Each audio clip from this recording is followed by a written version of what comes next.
posible configurar nuestro menú de usuario en SAP Business One. En este menú encontramos diferentes módulos y si los desplegamos aparecen las transacciones de cada uno de ellos.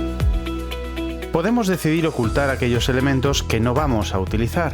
Para ello, hacemos clic sobre el botón Parametrizaciones de formulario. Nos aparecerá una pantalla. Desde ella, desmarcando la columna Visible, ocultaremos módulos enteros y si desplegamos alguno de estos módulos, podremos ocultar solo aquellas transacciones que no deseemos ver. Hacemos clic sobre los botones Actualizar y OK y de esta forma tan sencilla obtendremos un menú simplificado y adaptado a nuestras verdaderas necesidades.